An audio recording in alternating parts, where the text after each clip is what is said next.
Hello and welcome back to Lorehammer. I'm your host Marcus, and we got a crazy episode of more violence and madness and World Eater content. So just in case you thought we were done, no, I'm sneaking another episode of World Eaters in here. So who do we got? We got three people joining. Jordan, hey, how's it going? Good. How are you? Yeah, we're doing good. I've just been inspired doing these Angron and World Eater episodes. I love the one that we did with James there. It's tight. That was fun. It was good. Yeah. We also got Gerald. Hey. Hello. Good evening. And I also got a guest with me too. That's the girlfriend you were talking about, eh? Very nice. I hope not. Well, yeah, you could definitely friends with benefits. There we go. Keep it casual. And we also got Fuzz joining us. Hey, welcome. Thank you. I'm very angry to be here tonight. yeah, you are. Yeah, we got World Eaters. One final go around for them. Give you my little teaser sentence before we do housekeeping, and we'll get into it. So my teaser sentence is nightly World Eaters. So honor, ritual, and duels. So that's kind of the vibe I'm going with this homebrew lore. But before we dive in, quick housekeeping, come join the Discord. Yeah, we've got a wonderful Discord. There's a little something for everyone. If you like games, we've got a games channel. If you want to show off your models, there's works in progress. If you want to chat lore, there's lore channels.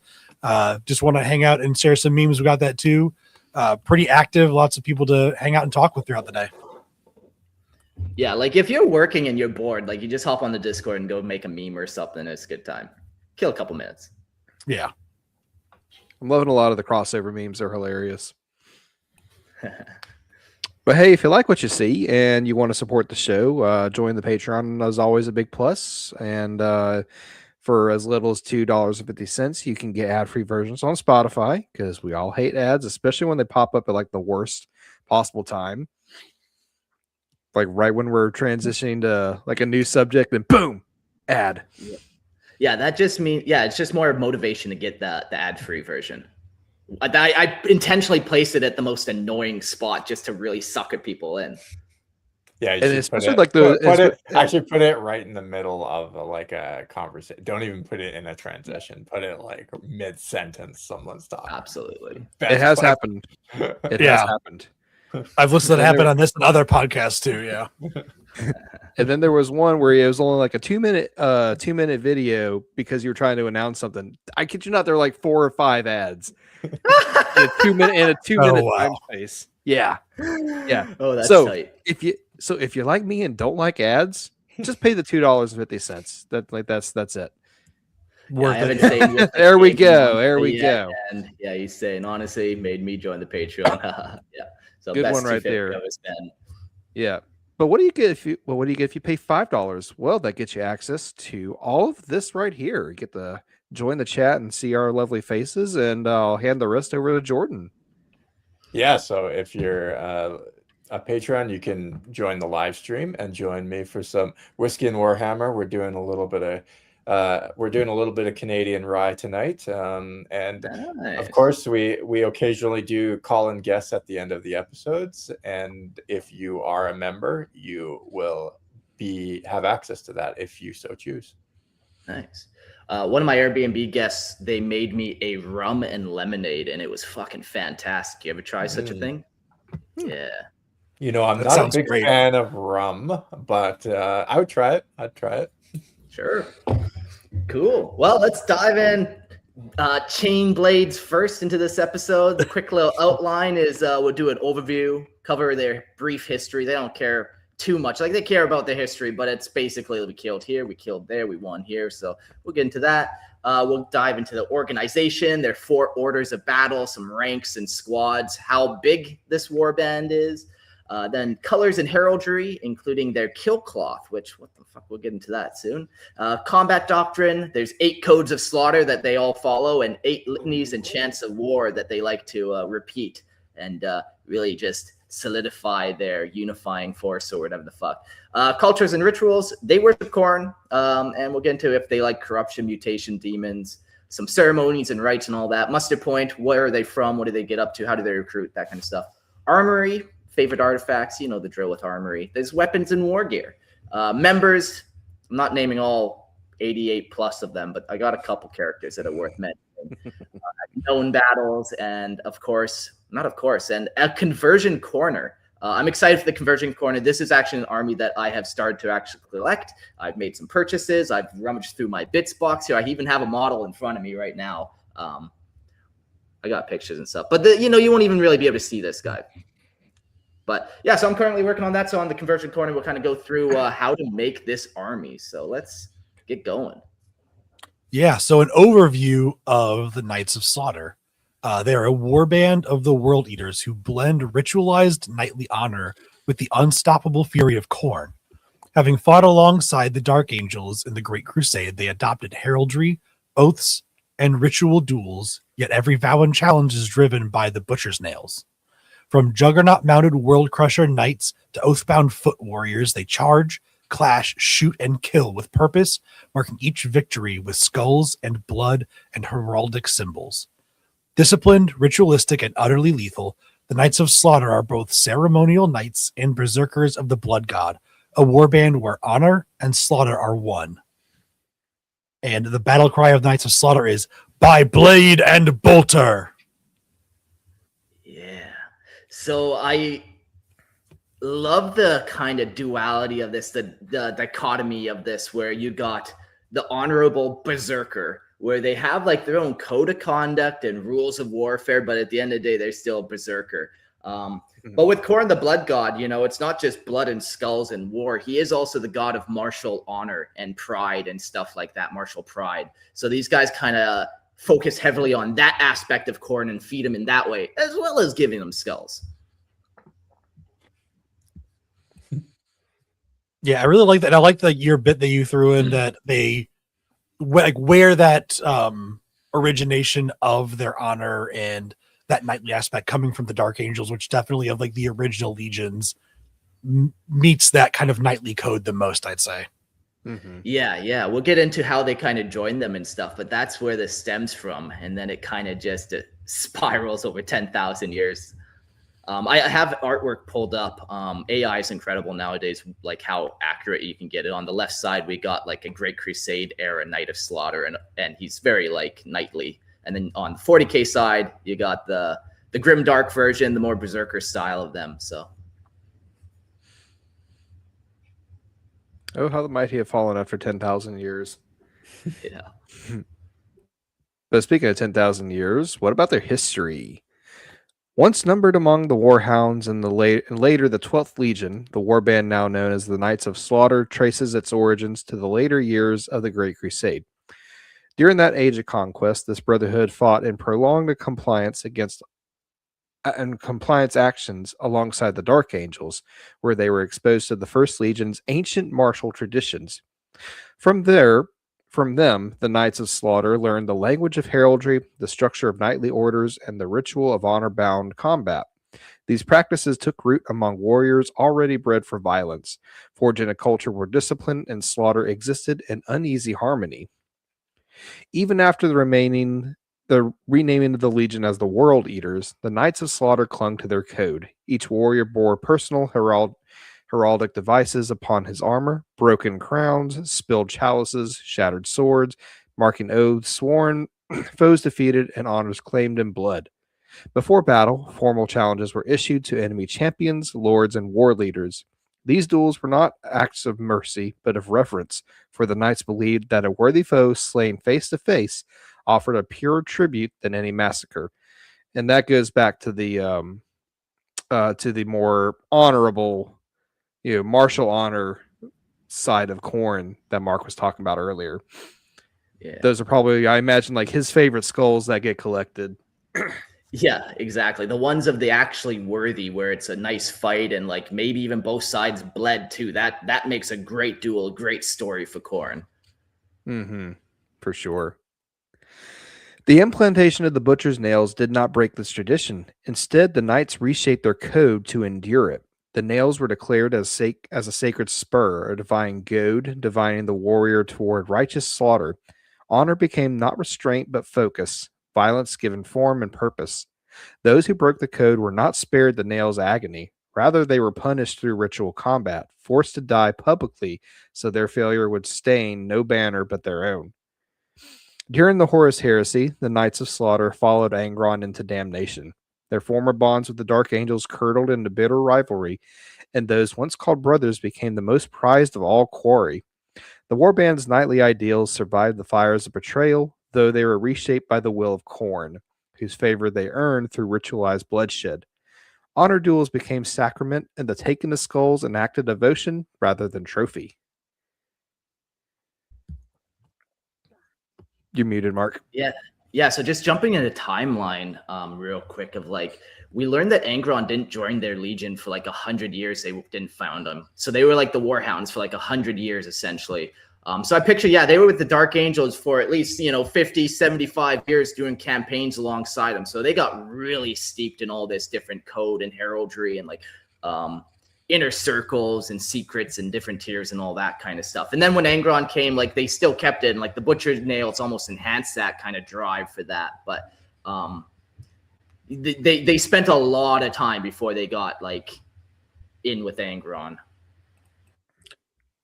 I like that there's just enough space and leeway, even with like 30K stuff that we now know about, that like you can still come up with stuff like that for your own war bands and or chapters. So that's really cool. Yeah, I like how like the Butcher's Nails, like that, it forces them to focus, and that like that focus and devotion and well, I guess focus. There's another word that is escaping me, but kind of overcoming the Butcher's Nails, as it were, to keep their original like ritualization and stuff is really neat. Yeah. And like, even when they do the Butcher's Nails like implantation, I'm sure that's a huge ritual where they're like saying chants and all this kind of stuff. I didn't write anything down for it, but like you can imagine they're doing stuff, tapping each other on the shoulder with swords while they knight each other. Very nice. In the 41st millennium, the Knights of Slaughter are a fully corrupted World Eaters warband, yet one bound by ancient vows. They organize themselves into orders of battle, led by champions known as Red Marshals and Skull Castellans, each commanding a retinue of berserkers who ride to war upon roaring engines or brass juggernauts, or inside an armored Spartan assault tank or land raider carrier.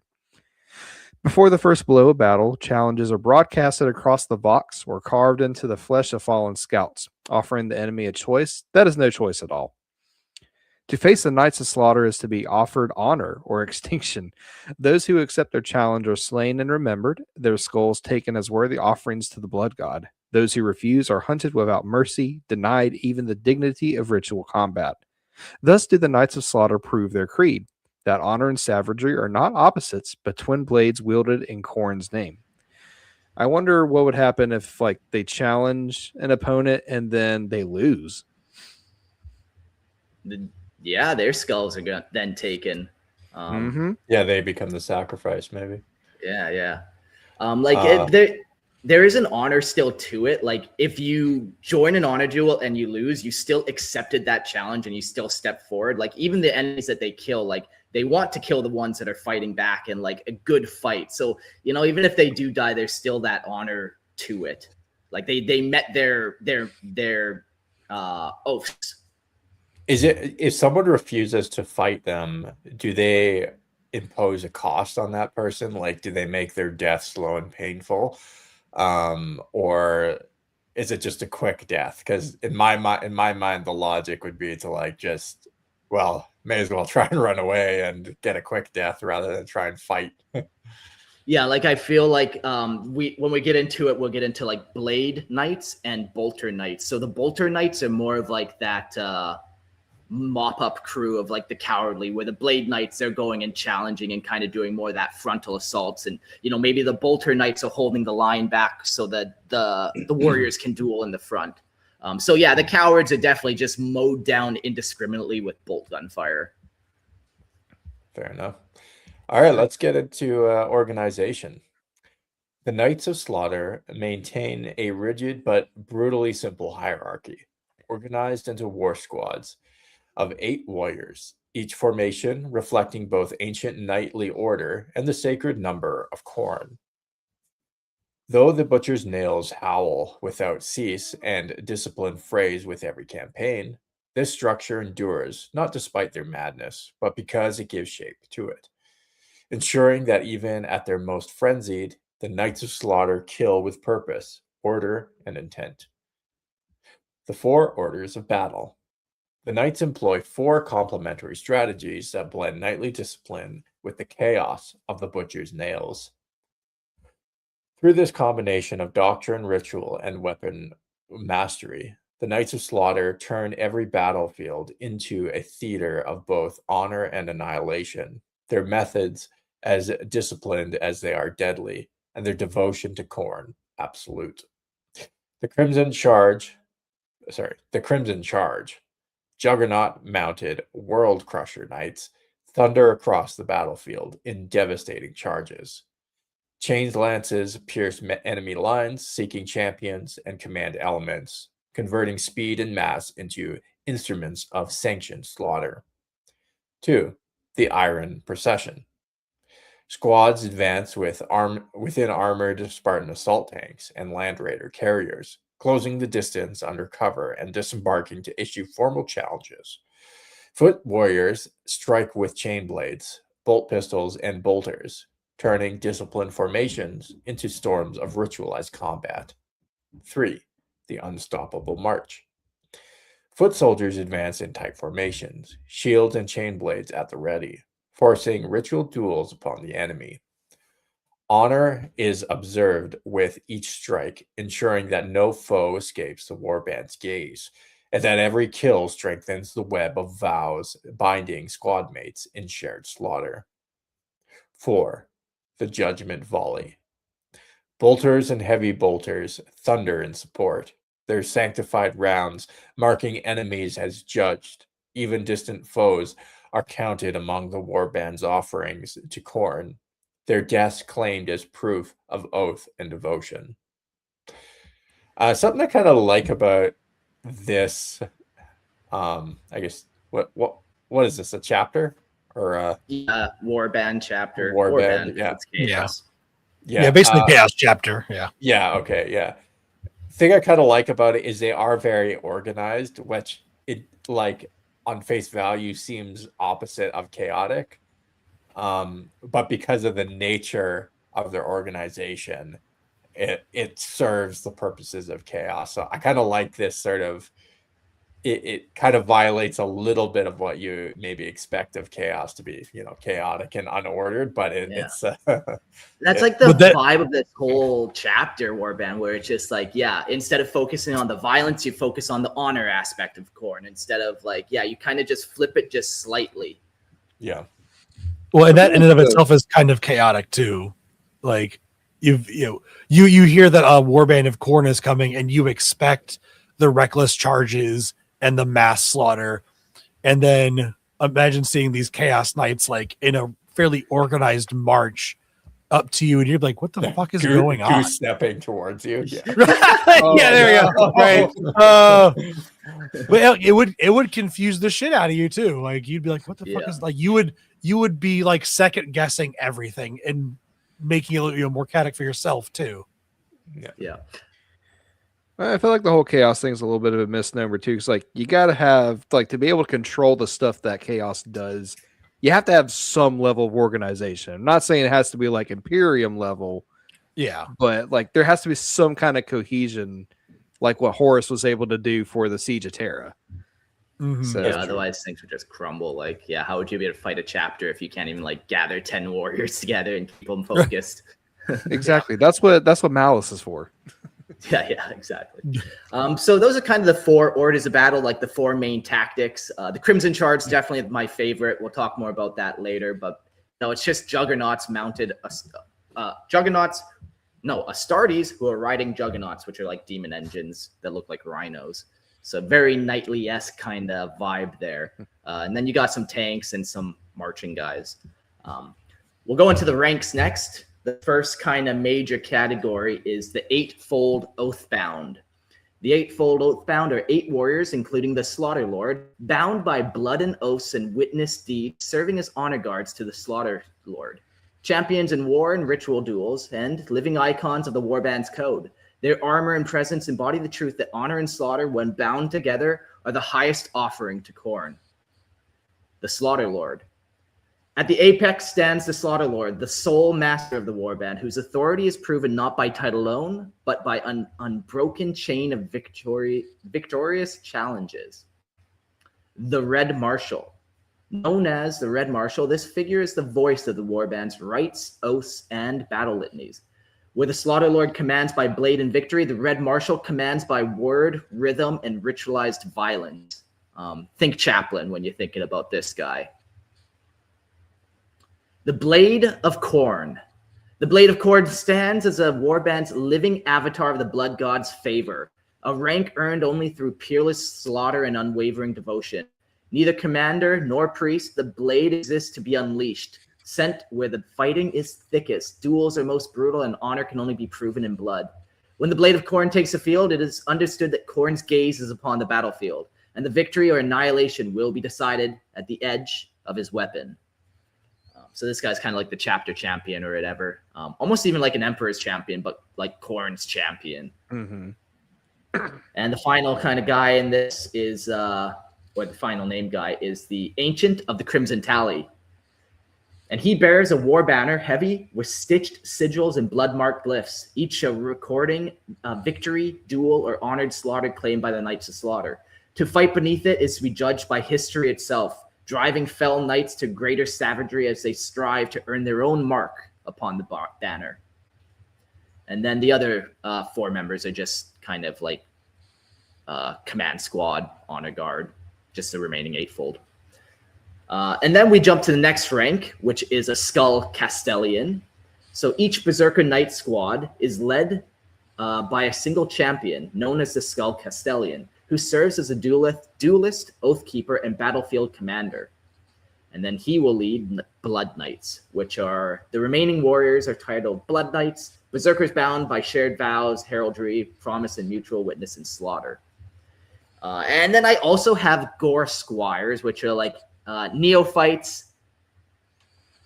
They don't get seen very often, but they do make appearances. So recruits still in training, they have not earned the right on the battlefield and will only gain so after the glory of the dueling pits. So the ranks are pretty simple. You basically have like your command squad and then just individual squads with a Skull Castellan and 7 berserkers. And then the war gear of them will be either blade or bolter. Nice. Going back just a section, I was wondering, do chain lances already exist in 40K, or did you make that up for this warband? You know, you have weapons like the Nostramo chain glaive. What do they call that thing? So chain spears definitely exist, you know. Okay, yeah. Yeah. I like that. And then, sorry, go ahead. No, that's all. So for the Slaughter Lord is like, so say a Slaughter Lord like dies in a duel, or dies at some point. Is the next Slaughter Lord just whoever has the next longest unbroken chain of victorious challenges? Like that's a big part of it, but you also have to be like a tactical leader. Like you are leading the warband, so there has to be some tactical genius there. Like maybe if you're like just a great warrior, you're gonna find your way into the 8-fold. You might even become the Blade of Khorne. But to be the Slaughter Lord, there is that tactical acumen too. Okay, so you just have to have never lost, but also be, like a really good actual field general, have the practical skills for that part. Yeah. Nice. All right. So after that, we get into the war squads. We have the World Crusher Knights. Encased in heraldic power armor atop roaring juggernauts, these knights charge like living siege engines, crushing foes beneath grinding hoof and chain lance. Every stab of their weapon and stomp of their war beast is a symphony of ruin, a ritual of blood and honor that leaves nothing. Leaves nothing standing. Sorry, I was blocking the notes. That last word. Oh, sorry. No, you're good. We had a question from with the gaming monster. Why do they seem so nice to their recruits? We'll get into it more. They aren't. The planet they come from is kind of wild. We'll get into it. There's a lot of stuff you have to do before you can even like get into the circle. And then once you do, like you're nice to your squires to some degree. Like you don't want to treat your squire like shit and then he doesn't load your bolt gun for you, you know, or stabs you in the back while you're not, while you're doing a duel, or takes the battery pack out of your chainsword. Yeah, exactly. So once you're kind of in the knights, like even if you're a neophyte, there is a level of respect and honor, and like you have a place, you have your rank, and you will eventually, if you're good enough, rise through the chapter. So yeah, even from that Gorespire section, it sounds like you've probably already had to kill a lot of other recruits to get to be a Goresquire. So you've been put through the ringer already, and like I said, gained that respect in that place. Yeah. So after World Crusher Knights, we have the Blade Knights. Twisting, roaring, and drenched in blood, these warriors wade into combat with chain blades, disc shields, and bolt pistols, leaving nothing but ruin in their wake. Every strike is a hymn to Khorne, a ritual of slaughter and honor carved into the battlefield. And after Blade Knights, we've got our Bolter Knights. Bolt weaponry etched with runes and bristling ritualized ammo. These berserkers strike from afar with deadly precision. Each bolt fired counts as an oath-bound kill, spreading fear and bloodshed before they close for that kill. And then war carriages. War carriages are oath-bound engines of iron and ceramite, such as Spartan assault tanks and Land Raider carriers, forged for transport and for the sacred delivery of blade and bolter into the heart of the foe. They thunder through fire and ruin to cast their knights directly into slaughter, ensuring no warrior is denied the honor of killing at arm's reach. Yeah, this is definitely like a mechanized army list. Like I would like, well, and when I did my buy list, everyone does get their own transport or they get juggernauts. So it's definitely like they treat these things like they're steeds. Interesting. I wondered though, like, how do you get around because a lot of Khorne centered factions typically frown upon range combat. So that'd be my only thing about that. Yeah, the range combat, like we briefly mentioned, like they almost save that for like holding corridors so honor duels can be maintained, or just gunning down those that are fleeing, or like when you rout the enemy, that's when you bring out the bolters, when they're running. Okay, so basically range as a last resort. Yeah. Well, now the other thing they do have too that I wrote down eventually is they have rite bolts, RITE, and these bolts are carved with like the symbols of Khorne, so that like even these kills are like dedicated to Khorne to some way. And there is still like a skill and an honor, maybe not an honor, but there's still a skill and a martial tradition to using a gun properly. Yeah, and you can have pistol duels. I mean, historically you've had sniper duels too. Sure. So Fuck yeah, like little like John Wick pistol guy berserker out there. Like fuck yeah. Oh man, someone shot his steed, so he's out for revenge. Hey, I don't blame him. Right, meet me at high noon outside of the Hive City, and we're gonna bolt pistols at 30 paces or something. That's actually kind of cool. Yeah, no, like so that's a great example of an honor duel with a ranged weapon, and like that takes a certain amount of courage too. It's almost like you get one shot essentially. Bravery, yeah. And that honor duel, like you're saying, that honorable aspect is going to make that kill even more worthy of Khorne, because you're also like you're putting your life on the line, like you're putting your blood on the line to take somebody else's blood in the most dangerous way possible. So last cannons at dawn. Fuck yeah. Last cannons, yes. I'm now imagining like Imperial Knights doing something similar. Just like, okay, 5,000 paces each direction. Right. Turnabout and volcano cannons and charge your volcano cannons. Right. 3, 2, 1. Oh man. Yeah. No, I'm in. Fuck this army. Let's go back to knights. I'm in. I'm detecting a theme with Mark's armies. They always lead back to knights. Always knights all the way down. Yeah. Goddamn. Oh man. So what is this? So what is the strength of this warband? You may ask.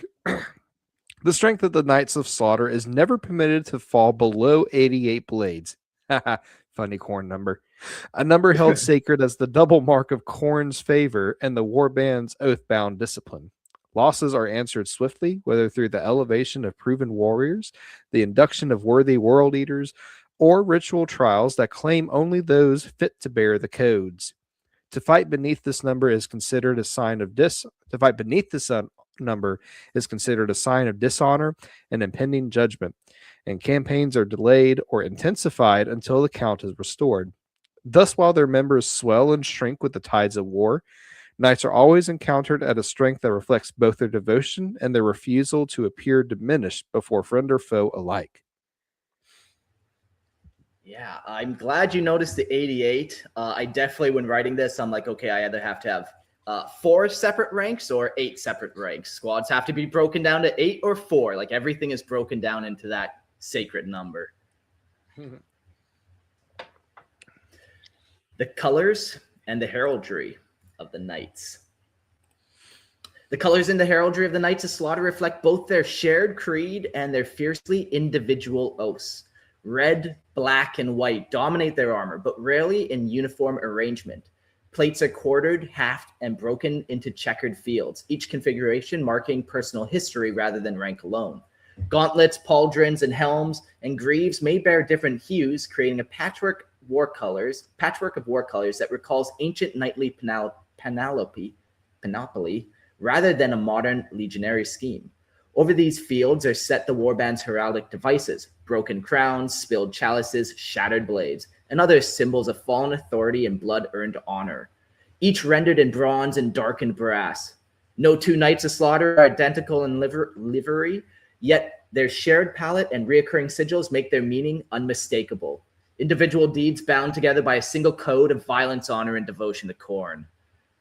These guys are going to be a bitch to paint, but I'm hyped, man. Like, I like doing heraldry and like all the little symbols and stuff, even though it's going to be tough. At least they're not firstborn models, so I'm going to have a little better time with it. Yeah, just based on the pictures, they look very difficult to paint. Yeah. Like, I think this is going to be my, like, Opus Magnus, or whatever the fuck that's called, my masterpiece. I got a lot of time on the island and not a lot to do, so might as well paint berserkers. Yeah, and I love that. I also I enjoy heraldry, just like from like doing my LARPing stuff and helping people design their heraldries and like looking at different cultures have their own heraldic rules and names for everything. It's really, really cool. If anyone listening like just thinks heraldry is cool, like when you've watched movies or games and all that symbolism, you can go find all sorts of guides on like historic medieval heraldry from like Europe and like England and Western European countries, and even like Asian countries have their own like heraldic traditions and rules and symbols and everything. Yeah, it's really neat to look up. Yeah, and like you can clearly tell like from just a symbol like where that's from. Like you see a dragon, well, does it look like a Chinese dragon or like an English dragon? Like you can really start identifying with just like even hieroglyphics. Like they say so much in just that little picture. So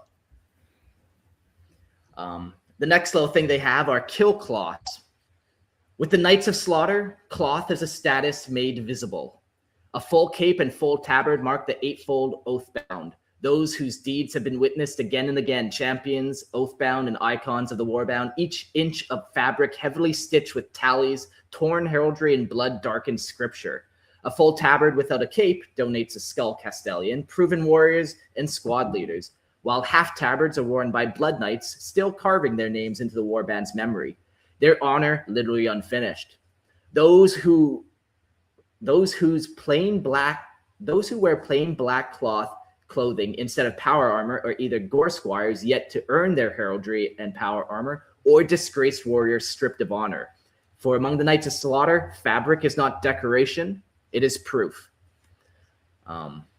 When we get to the conversion corner, we'll go into a little more detail, but right now I'll just say I'm building these guys with Black Templar models as their base. So you get those like that knightly vibe with like the angled collared piece in the front, and they all have tabards, whether it's a full or a half one, or they have the capes over the shoulder. So that's the vibe I'm going with these kill cloths, where they're just really going to be kind of able to show different legacies and heraldry and all that kind of stuff.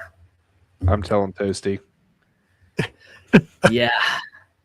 I tried to get him on tonight, but he said he had a life, and I said, I don't believe it. You don't need to lie to me. Like, just admit it. You said some irredeemable things about beating and eating hookers, and now you don't want to join anymore. It's fine. He's never going to live that down. No, he will not.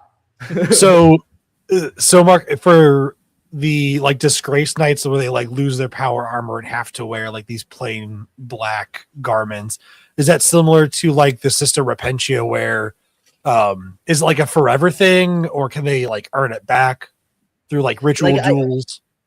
I never really like fully like wrote out a rank for it, but I imagine they just go back to being a gore squire and then having to like repeat that process of earning their spot.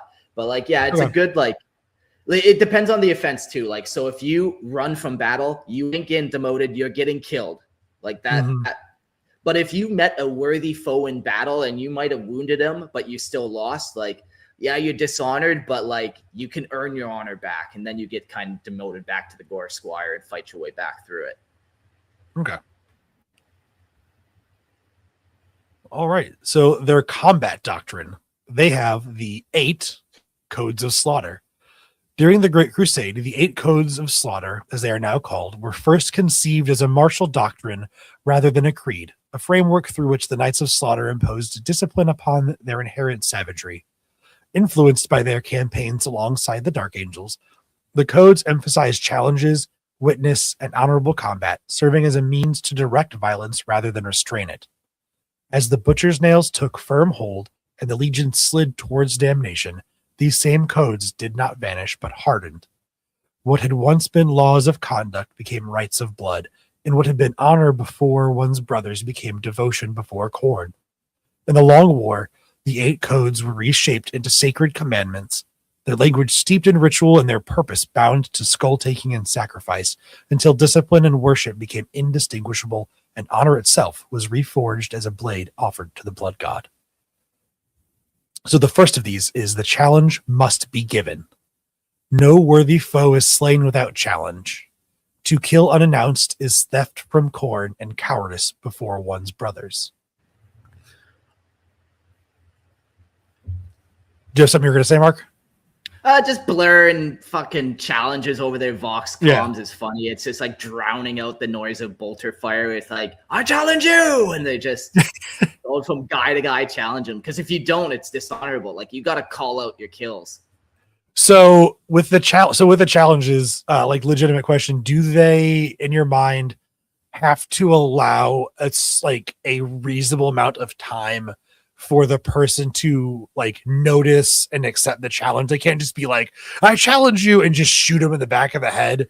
Do they have to be like, I challenge you, like roughly 5 seconds or something, and then, or at least like, I challenge you, make eye contact, and then you're good to go, something like that? Yeah, I imagine the challenges are more issued like at the beginning of the battle. Like, we're calling out all the leaders, all the sergeants, like, you will meet us in combat. Like, it's not necessarily that running from guy to guy as you challenge each one individually. You might be thinking it, but it's not that like, it's not that like you're circling each other, like trying to find each other's weak spot, dueling. It's more just the violence. Yeah. Because I imagine like it's impractical to like, have to challenge everybody that you're gonna fight. Like, so it's like the beginning of the battle, they like everyone kind of like makes an initial challenge, and then like they do that and then just goes into like quote like normal combat. Yeah. And like even at the beginning, you could challenge the entire army as a whole, to battle, to glory, and that would work as well.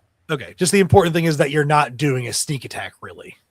Yeah, exactly. Okay. Yeah, there's no stealth with these guys. There's no assassinations. This kind of goes into a question I was having. So no less than 88, but they could definitely have more than that. Just for clarification on the numbers. Okay. So I don't imagine like this seems to operate on a very much smaller scale. So I don't imagine these would be like massive invasions, just more like glorified skirmishes and a lot of combat by champion type of situations. Yeah, exactly. Like that's what those are the battles that they are selecting. And they probably will like ally themselves with like other space marines and like renegade guardsmen, and then like, you know, they can let them do all the heavy lifting while they're doing their personal challenges, because they are religious. Like they are worshiping their god in their warfare. So, you know, they can take some liberties and luxuries when it comes to not doing trench warfare and shit. They're just like, we can't be bothered with that. Okay. So the second is the worthy must be faced. Leaders, champions, and warlords are claimed first. The skull of the weak carries no honor unless taken in the shadow of the strong. Then the third is the duel is sacred. Once joined, a duel is inviolate. No blade may strike the chosen foe, save that of the challenger, until blood judges the victor. So that could be a reason why you might like get knocked back down if you violate that honor duel. You're gonna get knocked back down to squire.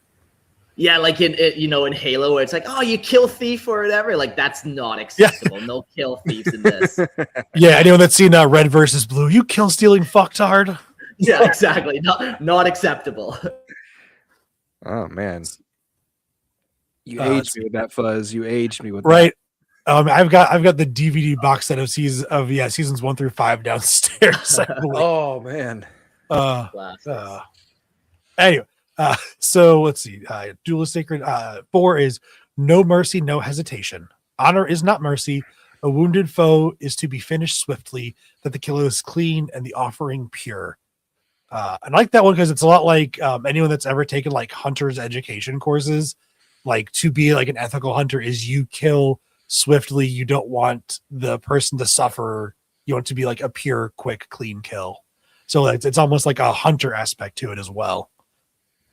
Yeah. Let's see. 5. The skull is the oath fulfilled. Victory is proven only in the taking of the skull.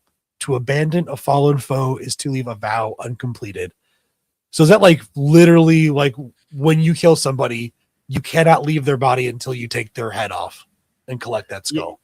You can come back. Like, okay. At the end of the battle, they're going to go around and collect a bunch of skulls. And it might take a minute to sort out the corpses, but yeah. Yeah. Maybe during an honor duel, you might like, as your last thing, take the skull buddy, and in the heat of combat, you're not stopping again, like to take every exactly. Like it goes back to like, they still have to operate to some level. They can't just be crazy. Even regular berserkers, as we were talking about, like they can't just be feral. Like they have to have some organization, some driving force beyond just madness. Yeah. Let's see. Number 6 is the banner remembers. Every kill worthy of record must be marked in heraldry. Armor, shield, or banner shall bear witness, lest honor fade into anonymity. That one's really, really cool. See. 7, the nails are the spur. The butcher's nails are not shame, but command. To deny their call is weakness, to master their fury through ritual strength. And then finally, 8, Khorne is the final judge. When codes conflict, blood decides. Victory sanctifies all actions, and the blood god alone may condemn the triumphant. Very, very cool. I like that a lot. Yeah, so the 8 codes of slaughter that they try to abide by as best they can.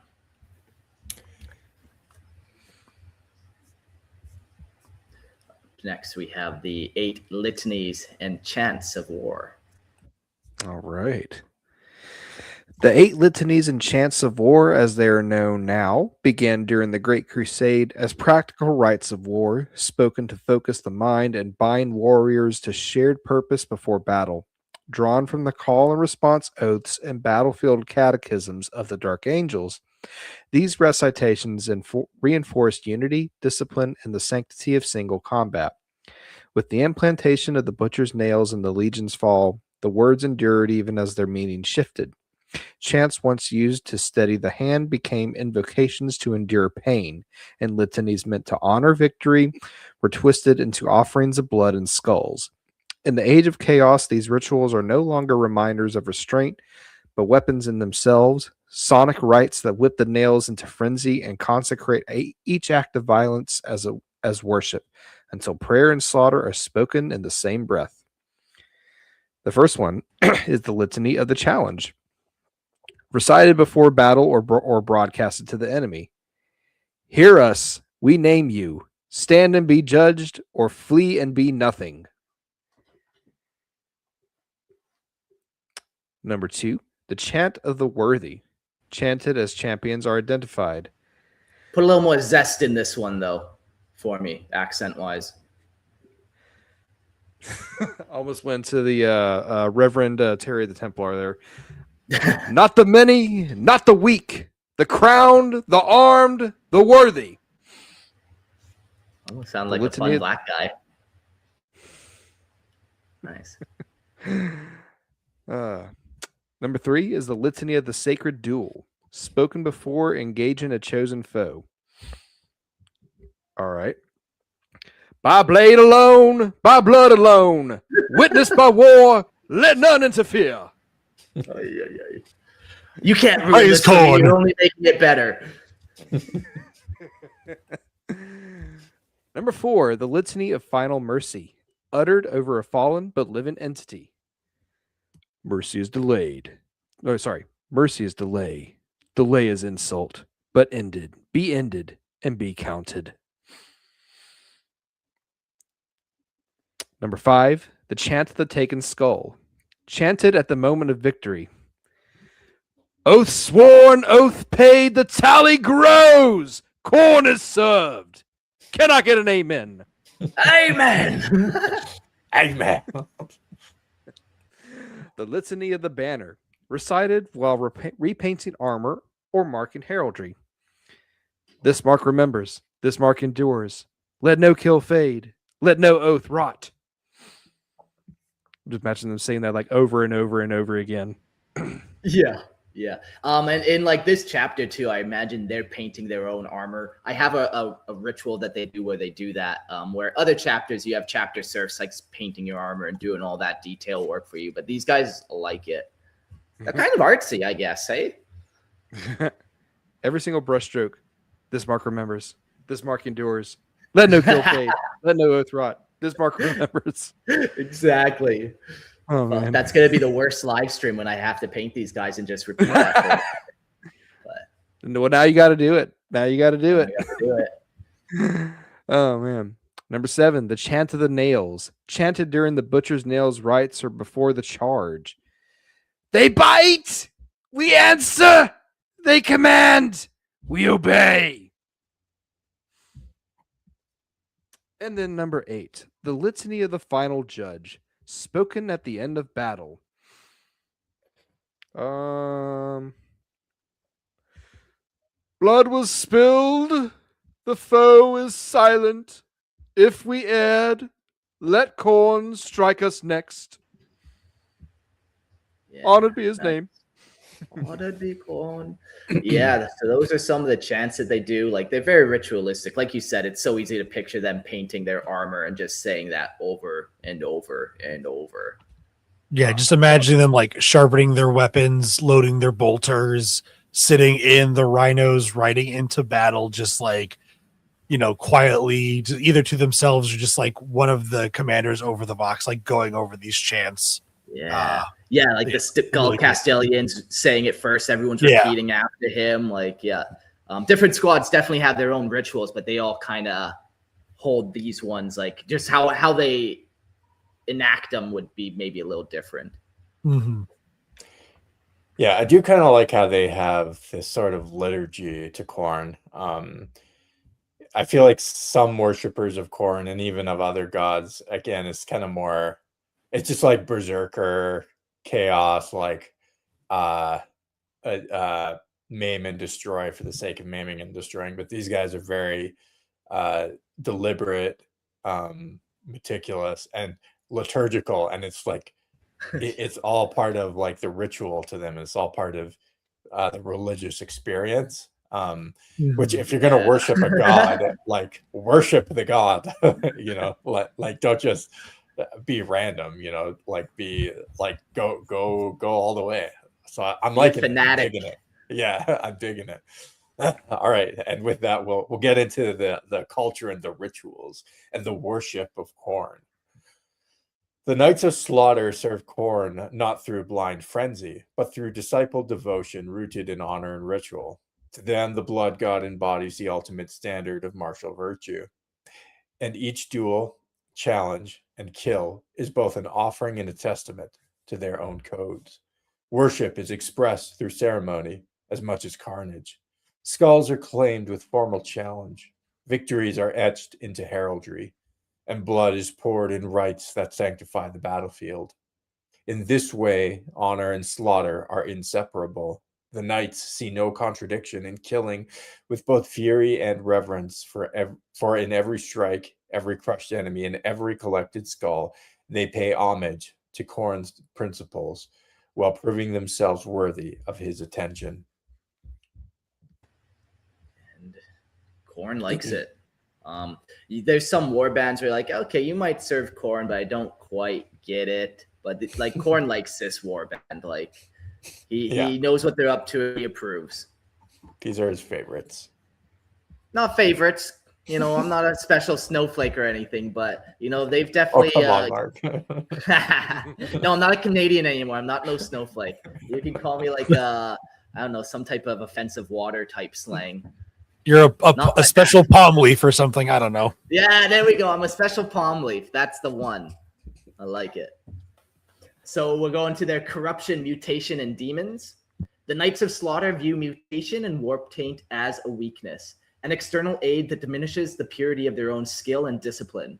Where other warbands might embrace corruption and amplify their strength, the Knights believe their mastery of the 8 codes and the litanies of war and ritualized combat is enough. Flesh and gene seed must remain untainted. Weapons and armor honed through ritual and blood. For the warband prides itself on achieving supremacy through training, oath, and fury alone. To yield to mutation is to admit one's dependence, and the Knights of Slaughter require no such crutches. Though utterly devoted to Khorne, the Knights of Slaughter do not summon or bargain with demons. They dominate them or allow them the role of executioners. Juggernaut-mounted World Crusher Knights are known to drive chains through the essence of demonic entities, binding them into their armor, weapons, and engines of war, while others imprison lesser demons within chain blades, chain staves, or sanctified bolt rounds. Each binding is a ritual of conquest, a declaration that fury must be mastered to have worth. Fleshhounds of Khorne are the sole exception, appearing unbidden upon the battlefield to hunt the dishonored, those who flee, break challenge, or abandon oath. The knights do not command these beasts, nor do they interfere. Their presence is taken as Khorne's judgment made manifest, proof that cowardice is beneath notice and the true warriors need no demonic aid, only the strength to dominate or be found wanting. Yeah, so you know the stuff that they use, whether it's riding juggernauts or just ignoring flesh hounds, like they're trying to control these demons. They're not working side by side with bloodletters and bloodthirsters. There's no demon princes in this war band. Like that's not their vibe. I feel like they would make a pretty good allies, or at least do a lot of trading with the Iron Warriors because of the whole demon engine and demon domination and all that. Yeah, that along with like the rejection of the mutation as well. Yeah, if I'm remembering right, because I think the Iron Warriors also like are not super big fans of like actually taking in the chaos taint. Yeah, they will like willingly amputate themselves if that happens. There's this cool war band I came across when just kind of riding through this, and it's called the Iron Butchers, where it's World Eaters and Iron Warriors chimeric gene seed. So you get kind of that like super grim, determined Iron Warriors vibe with like the butchery of the World Eaters. Definitely look at some pictures. They're pretty tight. That sounds really cool. Mm-hmm. I was trying to think if there's another question. I feel like there's another question that I had for you, but I do not remember it. I do think the Fleshhound thing. No, it does not. It never does. It never involves. It never does. Okay, we'll take this comment off the screen then. I do think that I really like that Fleshhounds bit. That like that's really really neat. As far as like that kind of the ultimate demotion. If you're a coward, like you're saying, like if you run from battle, You don't just get knocked down from to be a squire again or something. You're just gonna get ripped to shreds by a flesh hound. Yeah, the flesh hounds are sweet. For those who don't know, they're like demon dogs essentially, but they can smell fear through or across space and time or whatever. They smell fear in the warp, and then they track you and they pounce. So yeah, if you're doing something dishonorable, something discouragely, not courage-like, they'll find you. Yeah. So there's ceremonies and rites. The Oath of the Crimson Gauntlet.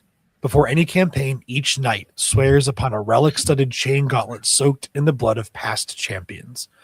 The ritual involves reciting the 8 codes aloud and striking the gauntlet 4 times with their chain blade, binding their actions in the coming war to the dual ideals of honor and slaughter.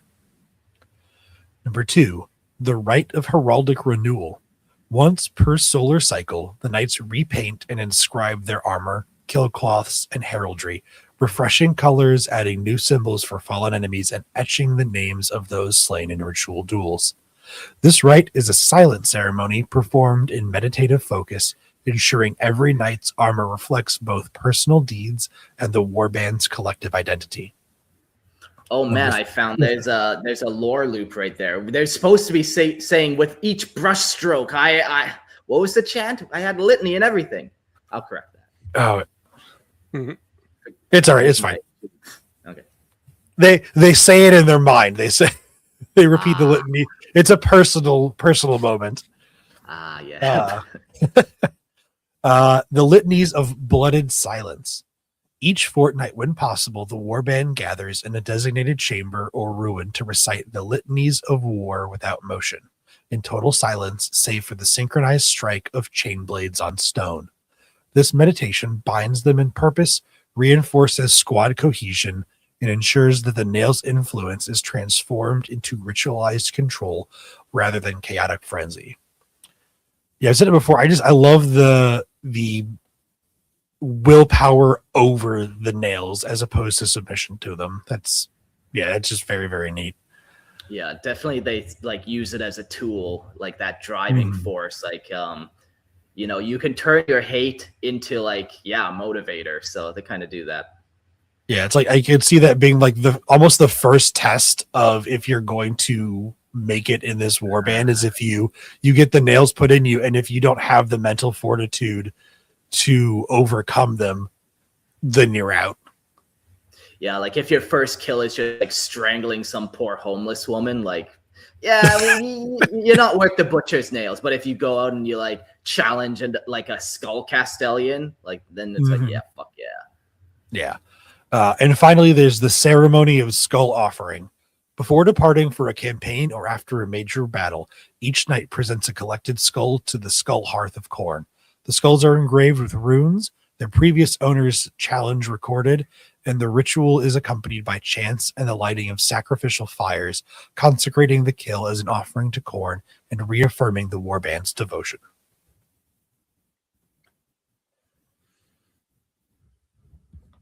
It's a beautiful and grotesque picture. Yeah, I'm imagining just a fireplace made of skulls, like a literal hearth of skulls. And then you light the ritual fire in the hearth of skulls. Oh, it's such a good smell too. I mean, this screams like prime 40K though. Come on. Very grim dark, yeah. Oh yeah. If you don't have a skull pile in 40K, you even living. Even the Imperium has their skull piles. Come on now. Yeah. Oh yeah. Get with the program. They put them on their armor. Are we the baddies? Says everyone in 40K. Yeah. I love that. Love that video. So smell of home, sweet home, burning skulls and flesh. I love the smell of boiling blood in the morning. I'll say to Jax's question, he says, do the Tau think they're the baddies? I do think there are moments of doubt, especially in certain areas, with Farsight, not trusting the ethereals. There are going to be sections of Tau that are is the way we're going about this truly the right way? Are our intentions as a Empire like truly the right way, the pure way. So Yeah. Indeed. I think I heard someone say like Farsight is pretty much going to be the closest you're ever going to get to like a straight up good guy in the setting. Oh yeah. I don't know. So, I know plenty of good guys who have a sword and kill you and then steal your soul and extend their lifespan. Like plenty of people do Right. that. So, yeah, And now I thought that was a little sus, but I didn't know enough about Tau to really have an opinion on that. So last little bit of like Tau tangent for that is I would say no, because Farsight still believes in like the greater good as a whole. So like their processes, procedures of like join or die and everything, he's fine with that. He just doesn't trust the ethereals to be the leaders is his thing. From what I know. Yeah. Fair enough. Yeah. Fair enough. That is another wrinkle from my Nicest brain. guy in the universe. No, man. There's like funny memes from like 1D4chan where it's like, Khorne, he's such a good guy. Like, you want to have a fun night of partying, go hang out with Khorne. Like, he's a great time. Those memes are great. Khorne the Betrayer. Lovely way to spend an evening. You see, there's another thing on. There's another thing I know on Reddit that I very rarely peruse, but it's also called Good Guy Sauron. So just think about that. Yeah, I mean, in Star Wars, the Empire did nothing wrong. It's kind of been a meme for a while. Yeah. They are being attacked by a terrorist cell. Oh yeah, I feel like anything in Star Wars, Jordan, is like if you just put in the words from a certain point of view. Yeah, exactly. Well, from my point of view, the Jedi are the bad guys. Yeah. Just a radical religious fundamentalist group that is trying to bring disorder. Love it. Right. Oh boy. So let's kind of steer away from the allegories here, and let's get back to these Knights of Slaughter. All allegories fail eventually. So the muster Sauron as a hero, he created jobs, made industry, and defended minorities. That's what Jack's comment is. Yeah. Oh man. Okay, muster point. The Knights of Slaughter muster upon Varkul's crown, a fortress world clinging to the northern edge of the Great Rift, where reality itself groans under the pressure of constant war. Once an imperial bastion, the world is now ringed with citadels, dueling grounds, and vast skull vaults carved into its basalt crust. Warp storms scour its skies without warning, and fleshhounds are said to stalk its ash plains, hunting the dishonored and the weak. It is here that banners are renowned, the 8 codes are recited in full, and the warband gathers before great campaigns, standing in ritual formation beneath blood-red skies to ensure their numbers and oaths remain unbroken. Recruitment. Recruitment among the population of Varkul's crown is merciless and ritualized, for survival alone is not enough to earn the nails. Aspirants are drawn from warrior cults, fortress clans, and gladiatorial orders raised beneath the warband shadow, then subjected to a series of brutal trials designed to test endurance, obedience, and honor under pain.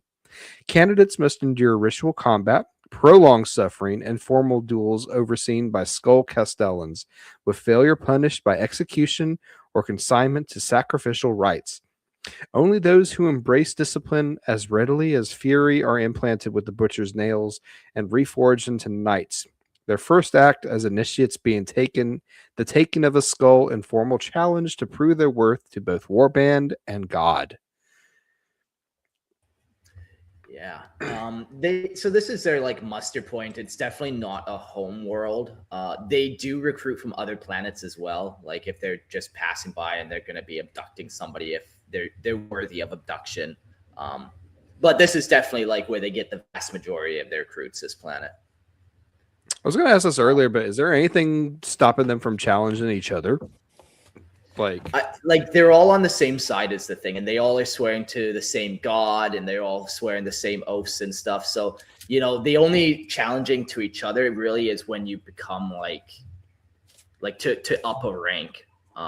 Like to get out of being a gore squire, maybe you need to kill somebody to earn their spot. Okay, so but there's not like it's not like a Zinchian thing where there's too much ambition and backstabbing.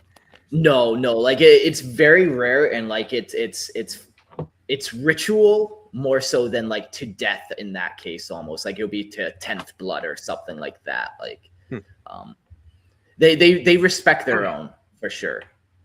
Okay.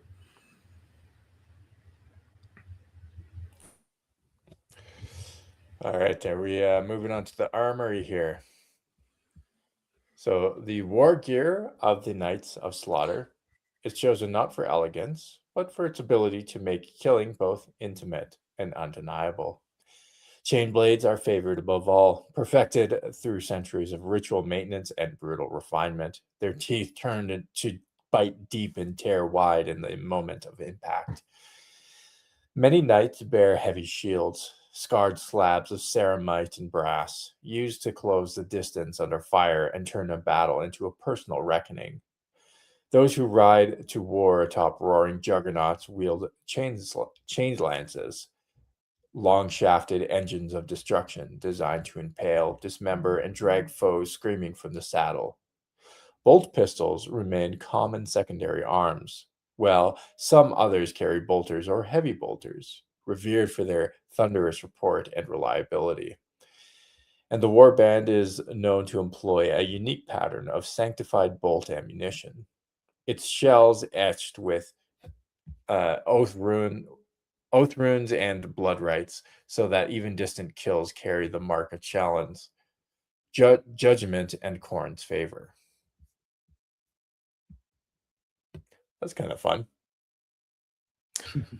I just imagine one of these guys writing "Live, Love, Laugh" on one of their arms. Right. It's just all just like scrimshaw, just challenge into the bolt shell, and then they like smear their blood over it so it gets into the grooves. Yeah.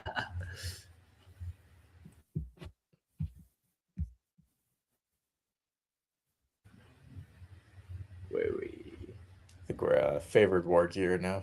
Yeah. Sorry about that. So Juggernauts. Juggernauts are nigh unstoppable brutes, covered in metal plates. They crush foes beneath their brazen hooves and can shrug off direct blows from all but the heaviest weapons. And they use chain lances.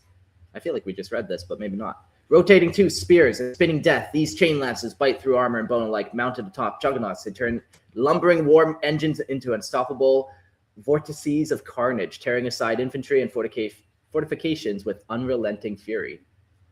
Chain blades. Twin-edged whirling maelstorms of serrated metal. These heavy chain blades rend flesh and armor alike.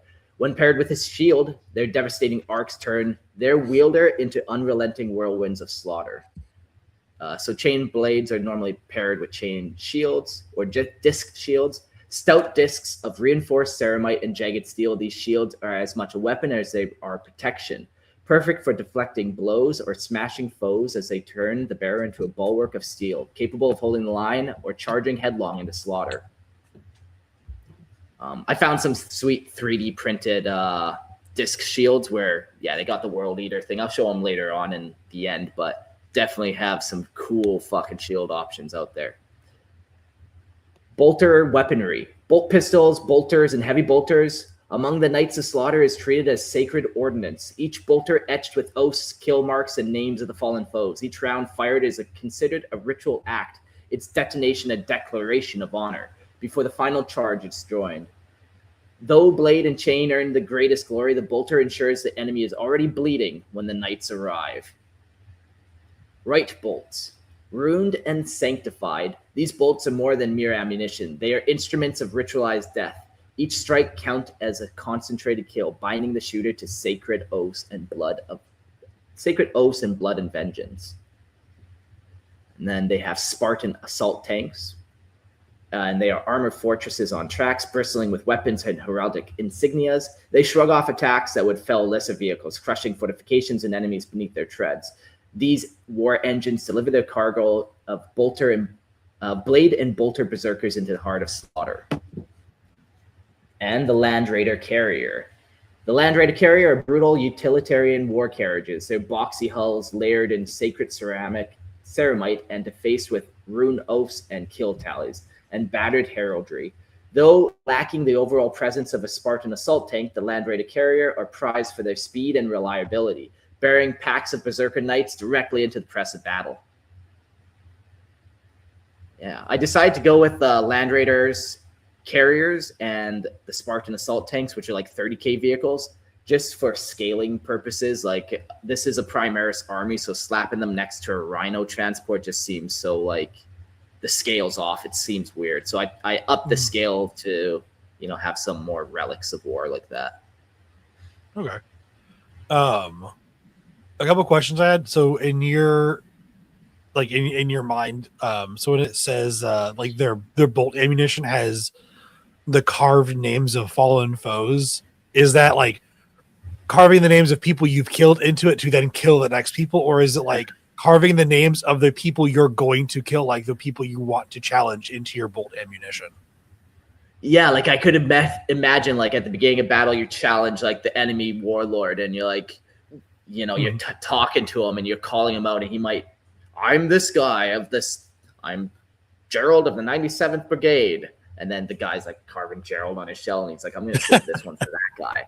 I definitely see that happening where, like, if you know an enemy champion's name, you're saving a bolt with their name on it. And that's part of the skill of it too, where it's like, I'm not using this until I find you. Until then, I'm just going to beat people with my fists and my chainsword. Yeah, like you're going into battle, you know the name of some of the high-ranking people, so you're going to carve their names into your, you know, into your shells. And then, like, also randomly popped in my head, like, what happens if two people try to challenge the same enemy? Do they then have to duel for the right to challenge somebody? I would imagine it goes to like the highest rank, or like maybe whoever gets there first. Like, once the duel is started, there's no kill stealing. You know, you don't want to interrupt duels and stuff, but like to race to get there first, like that's kind of a cool challenge as well. That's just part of the whole like ritual of the challenges. I got there first, so I get to. Yeah, okay. Yeah. Wait a minute. We're challenging this person at the same time. Well, we must settle this like men. Rock, paper, scissors. Yeah. Rock, paper, chain blade. To the death. All right. So onto their relics and artifacts. The standard slaughter. A massive banner soaked in the blood of fallen champions, etched with runes and heraldry that record the warband's greatest duels. Carried by an 8-fold oathbound, the ancient of the Crimson Tally, its presence inspires fury and ritual precision among the knights while striking terror into foes who see the banner bearers advancing. The Crimson Chain Gauntlet. The oath of the Crimson Gauntlet is a relic of binding rather than blessing. Its chain-wrapped plates crusted with the dried blood of champions who proved their worth through victory.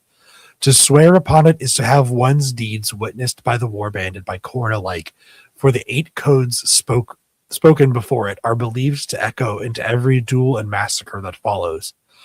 A knight who breaks an oath sworn on the gauntlet is marked for ritual execution, their blood added to its stain so their failure may serve as a warning and witness.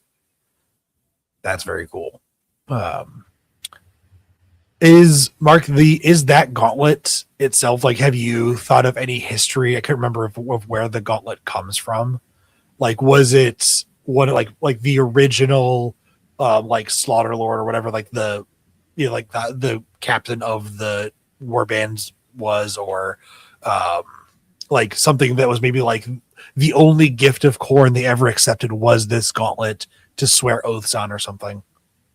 That would be kind of cool. Yeah, I never really thought where it came from, and I was almost thinking, like, are there multiple ones of these? So, like, you know, kind of different branches of the warband can swear on it. Is the warband always 100% together? I didn't know that answer necessarily, or do they kind of scatter out and you might find different like war squads joining different? I don't know. I like to think probably that they all stay together. There probably is only one specific gauntlet that they swear on. They're very like unified, so to break up seems kind of like disservice almost.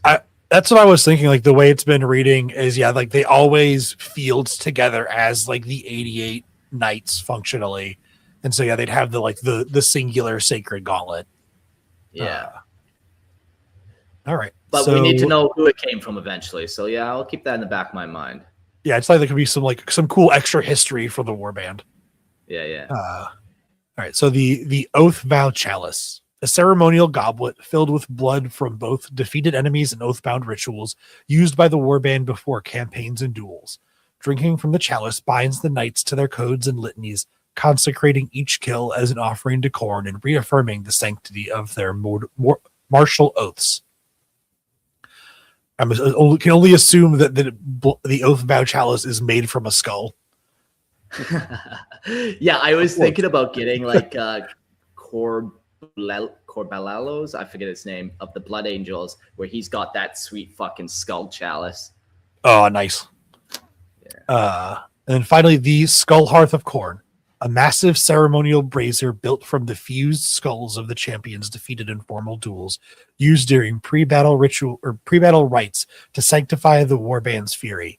Flames from the Skull Hearth are fed with blood and oil before campaigns, and it is said that demons bound in chain blades or machines briefly howl when its fires are lit, acknowledging the warband's mastery over the warp. That's very cool. But yeah, they do these rituals, and yeah, like those bound demons that we talked about before just like start to go crazy. Yeah, bloodlust and yeah. Very nice. And then we have their fleet and their war engines. The fleet of the Knights of Slaughter is small but brutally effective, built for direct assault rather than prolonged void engagements. At its core is a single ancient battle barge, its hull layered with heraldic markings and kill tallies etched in brass and bone, serving as both flagship and mobile reliquary of the warband's oaths. A handful of escort vessels and strike cruisers accompany it, used primarily to deliver the knights directly into the heart of battle or to enforce ritual boarding actions where formal challenges can be issued even in the void. To the knights, fleet warfare is merely the prelude to slaughter. Their ships exist to bring blade, chain, bolt, and challenge to the enemy as swiftly as possible. The warband's war engines reflect this same philosophy as relentless advance and ritualized violence. Land Raider carriers and Spartan assault tanks form the backbone of their mechanized assaults, bearing squads in close range before disgorging them in disciplined formations to issue formal duels. Alongside these armored columns thunder the warband's most revered engines, Juggernauts of Khorne. Some bound through ritual domination rather than summoning, ridden by World Crusher Knights in the thickest fighting. These engines are not treated as mere machine beasts, but as oath-bound instruments of war, maintained through blood rites and battlefield offerings to ensure they carry their riders unflinchingly toward honor, slaughter, and skull-taking. Yeah. So very much like they all have their steeds and they treat them well, and without them, they kind of they know their place of their vehicles. They need their vehicles to get in close, so they like it. They're definitely that mechanized list. Okay, we'll get into the known members. So we start with Slaughter Lord Valrik. Valrik is the current Slaughter Lord of the Knights of Slaughter. His rules carved from a trail of challengers slain in ritual combat. Each chain hanging from his crown bears the skull mark of a rival who believed themselves worthy to command. He does not rule from strategy chambers, but from the front line, where his authority is renewed with every victory. None follow Valrik out of loyalty, only certainty that he cannot be overthrown. The next one here is Red Marshal Cardoon. Cardoon serves as the Red Marshal, his voice carrying battle litanies that cut through bolter fire and screaming engines alike. He remembers every oath ever sworn before him, and every knight knows he will be called to account. Cardoon's armor is etched with scripture in dried blood, refreshed before every campaign. When he chants, the warband does not charge. they advance in ritual. The next is the Blade of Khorne, or the Nameless Eighth, a warrior who surrendered identity, heraldry, and even voice upon ascension. No one remembers who he was before Khorne claimed him, and asking is considered an ill omen. He appears only at the bloodiest point of battle, where resistance is strongest and slaughter most pleasing. When the blade falls, the warband will not mourn, another will rise, and the name will remain empty. That's kind of a cool position. Yeah. Kind of unique. I like it. Ancient of the Crimson Tally, Ser Balrek. Ser Balrek is the Ancient of the Crimson Tally, having borne arms since the days of the warband still fought beside the Dark Angels. His banner is stitched with victories older than most imperial records. Its fabric remained repaired countless times, but never replaced. Balrek does not shout commands. His presence alone reminds the knights what they once were, and what they chose to become. To earn a mark beneath his banner is to stand shoulder to shoulder with history itself. Yeah, cool. 4 pretty simple characters. They're all going to be part of the Eightfold, Oathbound. Chaplains, chapter champions, banner or chapter ancients, those kind of things. Yeah. I like the Blade of Khorne with it, like the idea that no one remembers who he was before Khorne claimed him, and like so, when the blade falls in battle, a new one is made, and in my mind, like then everybody forgets who that guy was. So it's like he dies, and the guy next to you, Jimmy, becomes the new Blade of Khorne. You forget who Jimmy was. It's always been the Blade of Khorne. Yeah, exactly. It's not so much like the Emperor's Champion, where it's like a title that you pick up and carry your name, and you put down that title potentially at the end of battle, give it to somebody else. Like, ultimately, why are they doing all this? They're religious fanatics for Khorne. So, like, carrying honor and glory for yourself takes it away from Khorne. So this guy is really just like that reminder that this is all for Khorne. Mm-hmm. All right, we'll dive into the known battles, or some of them. These are kind of like the defining eras or incidents. The first one is the Orcish Crucible.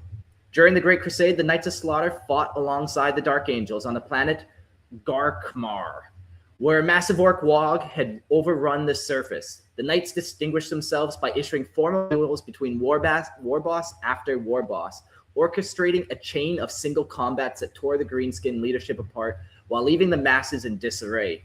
With every challenge met in ritual honor, the Knights turned what could have been a chaotic slaughter into a disciplined campaign of precision carnage, accumulating in the battlefield littered with skulls, shattered armor, and the first recorded heraldic markings of the warband's triumphs. So yeah, this is kind of like, this is where they really distinguish themselves. And I like this thought of like orcs like challenges and like, hey, oh, you bigger and badder than me? Let's find out. Like, they're all for that. So you could just start calling out orc after orc, and they just line up, and you're just ritually dueling these orcs over and over until all of them are dead. And that's kind of how they earn their first renown. The Red Scouring.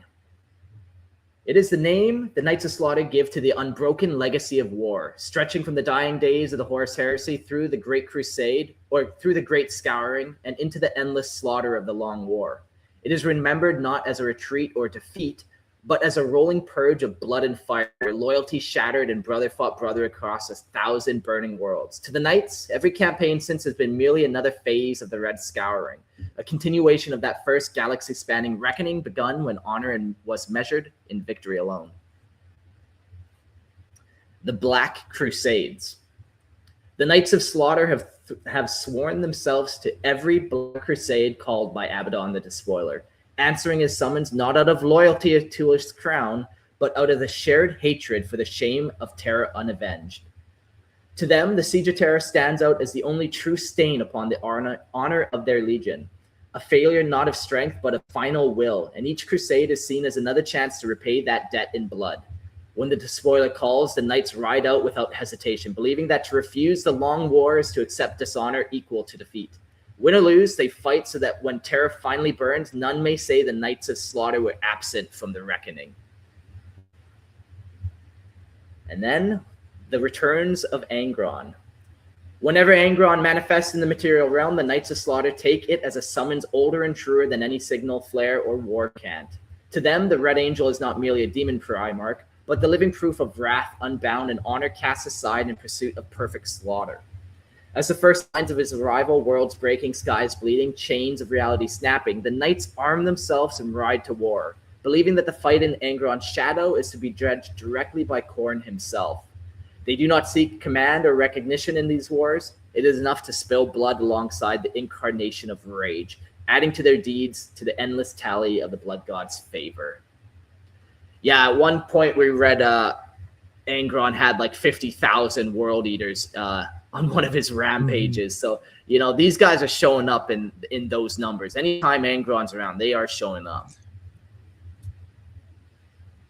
One thing I was thinking, like going over this section that popped into my head, it's like in the Black Crusade section, because obviously, you know, in the Black Crusades, it's, you know, the push and pull and, you know, chaos will retreat. So like what would it take in your mind, Mark, for them to retreat? Like is it just if a fight seems unwinnable, there's like no point to it?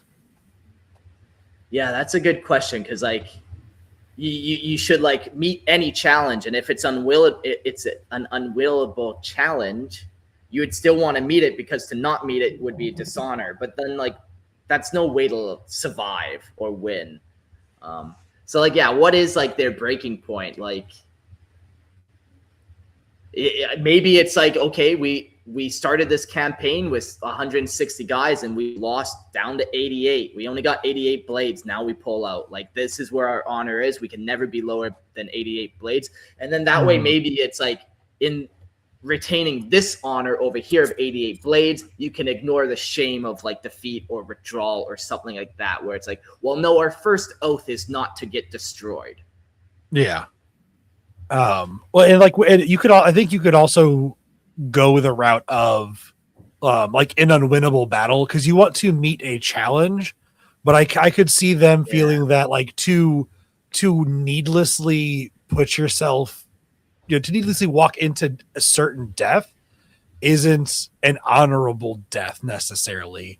Like if you're gonna go like one, like, you know, one of these guys versus 1,000 Space Marines, it's a pointless death. And I feel like to them, Khorne would not want to put, it's not the best death you could give Khorne. So why would you go out that way? Yeah, maybe that's a fun way to look at it too. Like in death, how do you give Khorne that death so it's still worthy of being remembered by him? So yeah, like you said, that's a good way to look at it too. I like that. And yeah, it just allows for that little bit of like, how are they surviving? How are they managing all this? But yeah, you put a couple little grounding rules in there. It really helps. Yeah, because you wouldn't want them fighting to the last man at all times, because that, again, like, just seems silly. Yeah. So yeah, I think with those two kind of little rules, you know, no fewer than 88 blades, and you know, you still want good death. So you don't want to die in a fucking siege warfare where you're just in a trench. Like, that's not a good death for them. Yeah.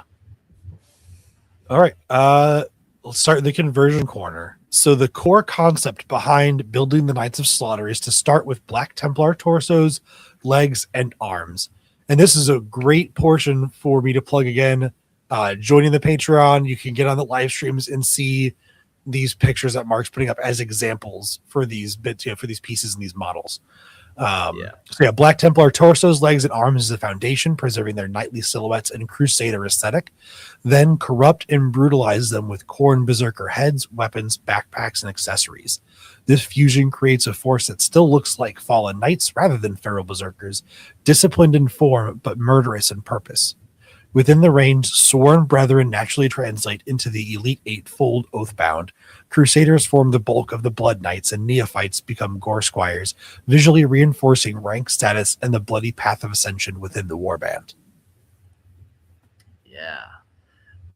it's such a fucking cool look. I built one of these guys, and like the tabards and the cape, and like even the way the Black Templar on their knee joints on the side of it, they have like a little protector piece. I'm not totally sure what it's called. If you can see right here, it's this little nub here, but it just protects a little joint, and like it's on knightly armor often. Yeah, it's just these guys are the perfect knightly vibe. And then, like I said, you slap on the heads and chain weapons, and it turns them into those berserkers. Yeah. I'm definitely going to go look up what that piece of armor is, because I'm used to seeing it on the outside of like elbow cops for armor. Yeah. Those are called Paulines, but I don't know if it's the same thing for knees. Okay. Yeah. I could see it being just, the same name, because it's a knee Pauline. Knee Pauline, yeah. And then they have like some studs and stuff that adds to that knightly look. I do have one kit bash. So this guy on the left is an AI painted version of the guy on the right, which is a real model that I was showing earlier. So that's kind of like how that guy looks. He looks fucking tight with his Khorne bloodletter sword. This guy would be the blade of Khorne. I even took like old school World Eater bits. Like this helmet here is from the old box set, that classic T visor, like so iconic. So I slapped on like a bunch of the old backpack just to kind of make this guy even more unique. That looks so fucking good. Like that kind of helmet too is my favorite style of like medieval helmet, like that bar boot style. Yeah. So fucking good. I would equip them all with it if I could, but like there's just no way to find 88 of those motherfuckers. Maybe actually with 3D printing it wouldn't be. I was about to say, I bet you could pay someone to 3D print them for you. Oh, okay. As I say, Gerald. Yeah. Not that Gerald has a 3D printer or anything, but he's right there. I got to do the brush goes ever on, or who did we have on with Court and Logan the other day? There, yeah. I forget what is. Yeah. Fuck. Sorry, Chris. I forgot your shop's name. That's my bad. Now I feel like I gotta look that up for him. You gotta plug, yeah. You gotta reclaim that honor. Gerald, how many of these helmets do you think you could put on a print bed? Shoot. A lot. Maybe a lot, like maybe 40 or 50. Okay. Well, maybe a little bit less because you got to account for like the sprues or the supports and like the support base, but you can put quite a bit on one print bed. Yeah, that would be pretty cool, but I'm okay with all the custom helmets too, where they get just random Khorne Berserker ones and save some of those special favorite ones.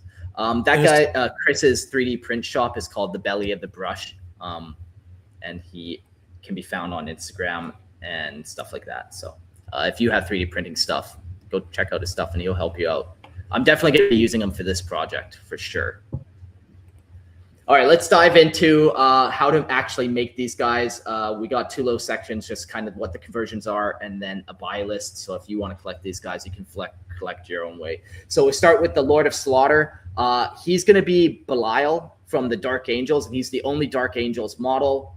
Maybe let's pull up a picture of Belial so you can see why I chose him. And he will just have a great sword and like a storm bolter, but I'll probably buy like a old school Warhammer Fantasy greatsword where it's like almost like a demon weapon. But here's Belial. He's got that very knightly. He's got the cape over the shoulder. He's got the tabard, so he's gonna fit in perfectly with like sword brethren and that kind of stuff. You know, you shave off the odd iconography. But. Yeah, almost angelic looking. Yeah, but the Termi armor is just peak. Yeah, I was thinking about that because I've got a box of Dark Angels Terminators. I forgot what it's called. They have like Deathwing Attack Squad or something like that. Yeah. And I was thinking about that too, with all like the tabards and capes would be really neat to use for these guys. Yeah, I was like thinking about this army and do I include Terminators in it? And ultimately I decided not. There's only this one Terminator and he's the Lord of Slaughter. Yeah, I don't know. I just decided against it for some reason. It just happened. Maybe one day I'll collect more, but whatever. Yeah, I could see for these guys that either just the Lord of Slaughter, or if you did more, only if you were part of the Eightfold would you get the Terminator armor. Yeah. And maybe there'd be something like that down the line. But yeah, so you start off with Belial, and then we go to the Red Marshal. This guy is going to be the excoriator. Let's just pull up this image here, Templar, and then we can scroll through. So this is the excoriator. This guy right here, he's basically a chaplain. Okay. He's got all the same pieces, those knees, papalabliars, or whatever you fucking call them. He's got like a tabard, and yeah, he's going to make a good commander. Then we go to the Blade of Khorne. As you've seen, he's just like your standard Crusader squad sword brethren guy, that running pose guy, and then you convert him up. Then we got the Ancient of the Crimson Tally. So he's going to be the sword brethren guy with a fancy cape or fancy belt. There's a couple sword brethren that have like, he's this guy right here. He's got a fancier belt, and then I'll slap on the banner, ancient banner, and all that kind of stuff. This banner guy here. Then you can go to the Oathbound. They're just sword brethren. They're going to have power weapons and bolt pistols. There will be a heavy bolter guy in there too. No big deal. The World Crusher Knights. These are the Juggernaut riders. Honestly, I don't have a good way to do them. There's only one model, one World Eater on a Juggernaut. But the problem is he's not a Black Templar, so he doesn't fit. He wouldn't fit anyone else. So I'd have to figure out a way to put a Black Templar on a Juggernaut, and that just seems like, holy fuck, to make 8 of those bad boys. Maybe I make 4 of them, but would it be possible to take like a Dark Angel's Ravenwing rider and then just slap him on a Juggernaut, or would that posing not work?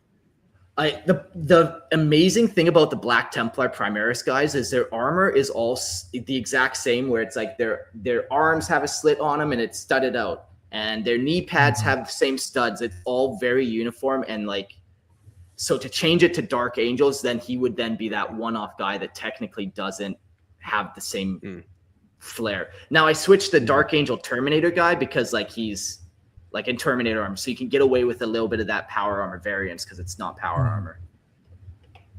But I'll think of how to do them. They'll happen one day, but they're not like my first buy. Then you got Blade Knights, and these are just sword brethrens and crusaders, and they're gonna have just your standard chain sword and storm shield. I got this storm shield here that I will be 3D printing. Let's pull it up. Just a disc shield with like, apparently that's a chainsaw around the outside of it. I don't know what the cool. Yeah, I don't know what the inside of that looks like, if it actually is, or if it's more just like jagged blades. But either way, as much of a weapon as it is a fucking defensive object. It kind of makes me think of that shield you get from Doom: The Dark Ages, because it serves the same function. Yeah, exactly like that. So yeah, the Blood Knights will have chain swords and shields. So you get these cool tight formations of like knights shield to shield. Bolter Knights, you got a sword brethren leading them, and you got more, just standard Crusaders. The Crusaders, they have this half tabard on them, so you kind of lose more cloth, as I was talking about, as you go down the ranks. I'm looking through the Black Templars list right now, but they don't seem to have any kind of dedicated like mounted Space Marine option for their line. So you're probably hard pressed to, unless you just really know how to take them apart and like reposition them in the way that they ride a Juggernaut. Yeah, like I'm sure it's possible, but like it sounds like a pain in the butt. Yeah, exactly. Like it will happen, like I said, but it will happen after I kind of collect the main force. Then we go to the Gore Knights. It's pretty straightforward. That's just going to be Black Templar neophytes. 4 will have bolters, 4 will have chainswords, bolt pistols. Then we got a couple Spartan assault tanks and 2 Land Raider carriers, and those are kind of the conversions. You slap on some fucking World Eater doors on those Land Raiders, and you're good to go. Some spikes, no big deal. So all said and done, I think that comes out to 32 guys or 4 squads of 8, and then a couple vehicles. The one little small detail that will be fun is the Spartan assault tank will have the 8-bound Oathfold in it, and then they will also have the 8 Gore Squires in it. And it's like the concept is they ride with the 8-bound, and like this is their first battle. They have to prove themselves in like this thick fighting in front of the best people of the chapter, and then maybe they will get to advance if they survive that battle type thing. Yeah. So that's kind of the conversion's pretty simple. Like I said, you just take Black Templar torsos and just start slapping on World Eater bits. Yeah, it doesn't seem that bad, honestly. Mm-hmm. Yeah. Other than for the buying 2 boxes to build 1 squad, you're up doubling your price. Not too bad. But it's from like I guess like a technical standpoint. Yeah, it seems pretty kit bash like noob friendly if you're looking at doing that. Yeah. Mhm. Like even the chain swords, to swap out a Black Templar chain sword with a World Eater one, like you just cut right at the hilt, slap it down, and you can keep all the chains wrapped around the wrist and all that from the Templars. So yeah. Very much so. But let's I guess we should probably bring up the next important part about this is the price. Yeah, So, if you want to yeah. collect So all these, correct me if I'm wrong, Mark, but all these are listed in Canadian dollars, correct? yeah. And we maybe All don't right. have to go through all of them. I don't know. Like you don't have to give individual prices. We'll just kind of do the essential and the total price. Okay. And then I got an app that converts Canadian dollars to burger bucks. So for all you I did. American listeners out there. I just pulled one up Um, too, so as you put it out, I'll tell people what it is in USD. Okay. So we have Belial. Okay, so for like the essentials, we have Belial, the Execrator, the Ancient Sword Brethren, 2 Crusader squads, and then 3. I'm guessing that's 3 squads of Khorne berserkers, and then shields for the World Eaters. That totals out to 661 Canadian dollars. Which, Jordan, what do you have for your app? 485 USD. Yeah, that's that's what I got too. Yeah. Yeah. So that's the one group. That's the essential buy. That's going to get you your 32 guys in like a nice thematic army. I don't know how many points that is at this point in my life. I don't give a shit, but it's going to look like it's a nice full, like logical looking army. The If you drip think is we better paid than the point value. If Yes, you sir. pay attention to points in this show, you are sadly mistaken. Yeah. Like people thought I played by mark rules before. Now I'm playing like, fuck, there's no rules. That's the one fun thing about like nowadays with my hobbying is like I don't desire to play tabletop anymore. Like I would love to, but like I'm not building armies, so I can definitely do wild conversions and build units that don't exist and all that kind of fun stuff. Mhm. Oh yeah. So some of the optional stuff is you have a Land Raider with World Eater doors. You got Land Raider carriers, also with World Eater doors. So that part puts you at 548 Canadian dollars, Which is 402 USD. Yep. Yeah, the fucking Spartan assault tanks and the Land Raiders are expensive, and this is why this is an optional part. Like, I think you need it eventually, but it's not part of the first buy. So adding all that together, you get 1,206 Canadian dollars, which is 885 roughly USD. ooh, that's kind of that's. So that, if you want to join the Patreon and help me build this army, throw me some. You can only throw me denominations of $8 though, but you have to do it. It's non-negotiable. you were $3 American dollars short of it being 888s. Oh god damn! I can fudge a number. I don't mind. All right. All right, so we do have the one conditional part which is the Kaiten Demon Engine, and that puts you to a grand total of 1,446 Canadian bucks, which is 1,061 USD. there we go. So that funny Khorne number, only if you count that Demon Engine. Yeah, that Demon Engine, it's like if you've done all that, you've collected your Juggernauts, you've collected your tanks, and you still have more knightly shit, get this giant guy, replace his axe with a cool sword from somewhere, maybe give him a shield or something, and you get one really big kind of centerpiece model then that's a little bad boy shorty for sure. Ooh, I like That looks very, very cool. Yeah. It's like a conversion of the Lord of Skulls, where it's like that torso, but instead of mounted on like a tank, it's mounted on legs. Okay. Nice. I'll pull up the Lord of Skulls. So, as you can see, this is like the Lord of Skulls. So same torso, same weapons, but the legs are on this fucking weird tank. Okay. So strange. And yeah, that's it. Like I said, the Juggernauts, they're not in this little buy list, so they would be a little bit more, but like, I just don't know how you'd go about doing them, because you'd want them to not just be your standard Primaris Crusader squads. You'd want them to be based off the Sword Brethren, so you get the tabard and the cape, but now you're trying to get tabards and capes on rhinos. Like, holy shit, you're in for a nightmare.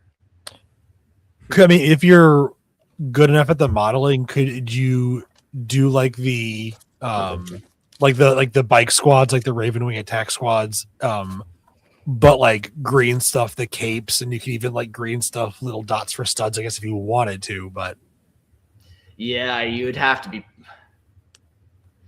pretty good. I'm not that level of like, maybe if I was doing them, but then as soon as I would put them into the army beside anyone else, you'd be like, oh shit, like, I see what you were trying there. Good job, buddy. Yeah. You're cute. Yeah. Just actually sew little cloth tabards to put on your plastic guys. Yeah. Now, in the world we live in now, there's so many third-party and 3D bits that, like, you can buy tabards and you can buy capes and you can do all that, but then all of a sudden it's like you're stacking those dollars up for like a crazy conversion. So it's kind of the very last like thing you do, if you ever even feel like you can. And this is also assuming like you buy everything at retail value, correct? Which I would never fucking do. I'm not a fool. I'll drop hundreds of dollars on Warhammer, but not thousands. Yeah. So don't actually buy these at retail value if you can help it. Yeah, and especially like, since this wouldn't be like necessarily a tabletop army, this would be a great thing to get like recasts of, which is usually about half retail. Yeah, exactly. Tons of Russian and Chinese recasters, and I definitely have my guy that I always use. Ever since 8th edition, when GW tore my world apart with Primaris Marines, I said, "Fuck you! You're not getting any more of my money." Yeah. Well, that's what I'm up to. You know, this has been consuming my thoughts for weeks now. World Eaters, Angrons, and the Knights of Slaughter. Like I said, I built one guy. Come join the Discord. I will be painting him shortly. I got one more night of bits to put on him. Like, I want to put a bunch of those pyramid studs on his legs just to make it a little more aggressive. And then I could probably slap some paint on him. So yeah, that's the Knights of Slaughter. If you want to join the army, we can collect all 88 blades. You know, we could do it. Just send me $8 and I'll do it for you, I guess. Yeah. Yeah, what a fun episode. I love all the artwork. AI is crazy nowadays, what you can do. For a lot of my artwork, if you're wondering, I basically took an existing piece of artwork like this. World Eaters, Berserkers, art. Okay, I can't find the classic one right away, but maybe we'll do this as a search. Khorne, Berserkers. Well, here's one that you've definitely seen a conversion. So basically, I would just take that and then I put in my description paragraph, like, can you recolor this to that? And then it'd pump out that sweet artwork for me. So AI is pretty wild. There's another one that you definitely seen, the guy kind of sitting with his sword. Very easy to do.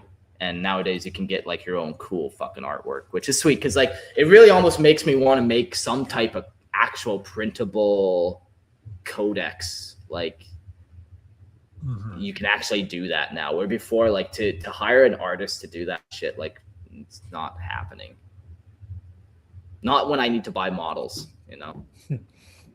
Right. Yeah. Well, that's all I had for you guys. Thanks for indulging me. My wife thanks you as well. Hopefully that will keep me off her mind and whatever. Fuck, I'm just gonna scroll World Eaters now for the rest of the night. So now they've gotten this out talking to us, you don't have to ramble on to her throughout the day about it. Yeah. Oh, she thanks you. You've done a great service for her. All right. Well, let's wrap this up. Let's do some end of the show notes. Hey, come join Lorehammer Listener Lore podcast. Yeah, you can write your own homebrew lore, and we'll get around to reading it. I stack up the emails. Eventually, I'll do some.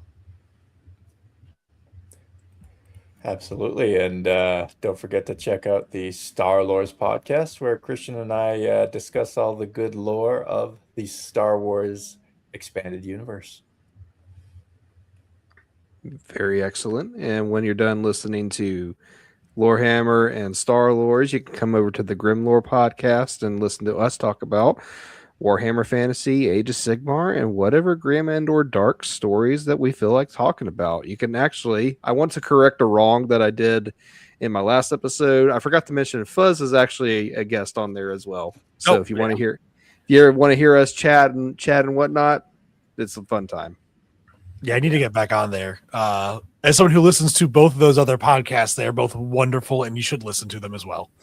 But as for myself, I am an amateur hobbyist blacksmith, and I've got my stuff online, different places on Instagram, Facebook, a few YouTube videos, which it's been very, very cold, but I've got an idea for what I want to do for Valentine's Day. But if you want to check out any of my blacksmithing shenanigans, just look for Stout Hammer Forge on Facebook, Instagram, or YouTube. Yeah, very cool. Making your lady something special for Valentine's Day, hey? Nice cock ring, or what are we doing here? Not one of those, no. I don't have any tools small enough to make something like that. But, hey. No, Okay. I'm gonna try my first. I don't have any big doing enough. I'm gonna try my first attempt at doing a forged flower, like a forged rose. There's a method to do them all out of one piece of metal, and then I want to do a little hairpin that's got like a heart chiseled out in the end of it. Fucking tight. Very cool. So, yeah, that sounds much better when I just hand my wife just like painted Warhammer minis. Like, this one's for you. I love you. Look, it's the epitome of it's the thought that counts, right? Yeah. Or ignorance is bliss. One of the two. Pretty ignorant thing to do. Anyways, that's this episode. Thanks everyone for listening to Lorehammer. We have one bonus episode after this. Me and Logan and Gerald did a cryptid episode long ago, and it's finally getting released. So that's going to come up shortly. Oh, nice. And What? and then we're Is that diving telling back. me? There will be many, Jordan. Don't you worry. Yeah, I think you were sick that one bitches. day. Yeah. But then we're diving back into the Astartes Armory. So, yeah, always more Lorehammer content to come. See you guys all in the next episode. So, yeah. See ya.